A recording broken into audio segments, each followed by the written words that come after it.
Hi, hello, ನಮಸ್ತೆ ಸ್ನೇಹಿತರೆ. ನಾನು ದಿನೇಶ್ ಸೌಂದರಹಳ್ಳಿ. ಸ್ನೇಹಿತರೆ, ನಾನು 2 ದಿನದ ಹಿಂದೆನೇ ಹೇಳಿದ್ದೆ, ಕ್ವಾಲಿಫೈಯರ್ ಒಂದನ್ನು ಆಡೋದು ಬೆಂಗಳೂರು ಹಾಗೂ ಪಂಜಾಬ್, ಮತ್ತೆ ಎಲಿಮಿನೇಟರ್ ಪಂದ್ಯವನ್ನು ಆಡೋದು ಮುಂಬೈ ವರ್ಸಸ್ ಜಿಟಿ ಅಂತ. ಅದೇ ರೀತಿ ಆಗಿದೆ. ಅದೇ ರೀತಿ ನಿನ್ನೆ ಆ ಫ್ರೀ ಶೋನಲ್ಲಿ ಒಂದು ಮಾತನ್ನ ಹೇಳಿದ್ದೆ, ತಂಡದಲ್ಲಿ ಬದಲಾವಣೆ ಆಗಬೇಕು, ಹನುಮಂತ್ ತುಷಾರ ಅವರು ತಂಡಕ್ಕೆ ಸೇರ್ಪಡೆ ಆಗಬೇಕು ಅಂತ. ಹೌದು ಸ್ನೇಹಿತರೆ, ನಿನ್ನೆ ಆ ಪ್ಲೇಯಿಂಗ್ 11 ಅಲ್ಲಿ ಹನುಮಂತ್ ತುಷಾರ ಅವರು ಆಡಿದ್ದಾಯ್ತು, ಮತ್ತೆ ಅತ್ಯುತ್ತಮವಾದಂತಹ ಬೌಲಿಂಗ್ ಪ್ರದರ್ಶನವನ್ನು ನೀಡಿದ್ದು ಸಹ ಆಯ್ತು. ಏನು ತಂಡದ ಪ್ರಮುಖ ಅಸ್ತ್ರಗಳಾದಂತಹ ಭುವನೇಶ್ವರ್ ಕುಮಾರ್, ಎಸ್ ದಯಾಳ್ ಅವರು ಸಿಕ್ಕಾಪಟ್ಟೆ ರನ್ ಬಿಟ್ಕೊಡ್ತಿರ್ಬೇಕಾದ್ರೆ ಅತ್ಯುತ್ತಮವಾದ ಬೌಲಿಂಗ್ ಅನ್ನ ಮಾಡಿದಂತ ಹನುಮಂತ್ ತುಷಾರ 4 ಓವರ್ಗಳನ್ನ ಬೌಲಿಂಗ್ ಮಾಡಿ ಕೇವಲ 25 ರನ್ಗಳನ್ನ ಬಿಟ್ಟುಕೊಟ್ಟು 1 ವಿಕೆಟ್ ಸಹ ಎತ್ತಾರೆ. ಸೊ ನಾನು ಫ್ರೀ ಶೋನಲ್ಲಿ ಹೇಳಿದ್ದೆ, ಇವರ ಏನು ಸ್ಲೋ ಬಾಲ್ ಗಳು ತುಂಬಾ ವರ್ಕ್ ಆಗ್ತದೆ ಅನ್ನೋದು, ಅದು ವರ್ಕೌಟ್ ಆಗಿದೆ ಅಂದ್ರೆ ತಪ್ಪಾಗಲಿಕ್ಕಿಲ್ಲ.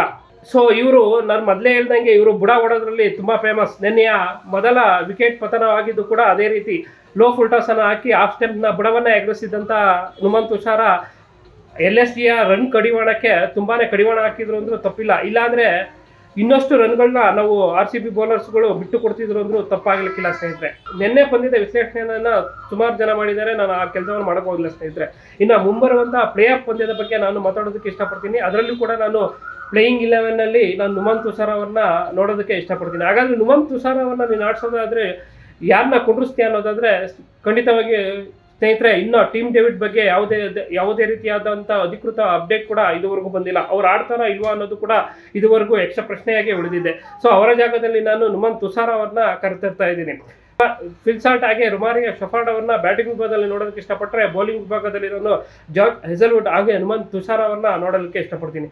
ಹಾಗಾದ್ರೆ ಒಬ್ಬ ಬ್ಯಾಟ್ಸ್ಮನ್ ಸಾಲ್ಟೇಜ್ ಆಗ್ಲಿಲ್ವಾ ಅನ್ನೋದು ನಿಮ್ಮ ಪ್ರಶ್ನೆ ಆದ್ರೆ, ನೆನೆಯ ಲಕ್ನೋ ವಿರುದ್ಧ ಪಂದ್ಯ ಇರ್ಬೋದು, ಅದರಿಂದ ಹಿಂದಿನ ಪಂದ್ಯ ಹೈದರಾಬಾದ್ ವಿರುದ್ಧ ಇರ್ಬೋದು, ಏನು ಸಿಕ್ಕಾಪಟ್ಟೆ ರನ್ನ ಬಿಟ್ಕೊಟ್ಟಿರುವಂಥ ಎಸ್ ದಯಾಳ್ ಅವರನ್ನ ನಾನು ಪ್ಲೇ ಆಫ್ ಹಂತದ ಪಂದ್ಯಗಳಲ್ಲಿ ಕೂರಿಸೋದಕ್ಕೆ ಇಷ್ಟಪಡ್ತೀನಿ. ಅವರ ಬದಲಾಗಿ ನಾನು ಒಬ್ಬ ಇಂಡಿಯನ್ ಬ್ಯಾಟ್ಸ್ಮನ್ನ ತಗೊಳ್ಳೋದಕ್ಕೆ ಇಷ್ಟಪಡ್ತೀನಿ, ಅದು ಸ್ವಸ್ತಿಕ್ ಚಿಕಾರ ಅವ್ರನ್ನ. ಸೊ ಹಾಗಾಗಿ ಬ್ಯಾಟಿಂಗ್ ಸ್ಟ್ರೆಂತ್ ಕೂಡ ಈಕ್ವಲ್ ಆಗುತ್ತೆ. ಅಂಡ್ ಪ್ರಮುಖವಾದಂಥ 8 ಓವರ್ನ ಹನುಮಂತ್ ತುಷಾರ ಹಾಗೂ ಜೋಶ್ ಹೆಜಲ್ವುಡ್ ಅವರು ಶೇರ್ ಮಾಡ್ಕೊತಾರೆ ಅಂದರೆ ಅದಕ್ಕಿಂತ ದೊಡ್ಡ ಭಾಗ್ಯ RCB ತಂಡಕ್ಕೆ ಬೇರೆ ಏನೂ ಇಲ್ಲ ಅನ್ನೋದು ನನ್ನ ವಾದ ಸ್ನೇಹಿತರೆ. ಹೌದು ಸ್ನೇಹಿತರೆ, ಎಸ್ ದಯಾಳ್ ಅವ್ರನ್ನ ಕುಂಡ್ರಿಸೋದು ಅಷ್ಟು ಸರಿ ಇಲ್ಲ ಅನ್ನೋದು ನಿಮ್ಮ ವಾದ ಆದರೆ ಖಂಡಿತ ನಾನು ಆ ವಾದವನ್ನು ಒಪ್ಪುತ್ತೇನೆ ಸ್ನೇಹಿತರೆ.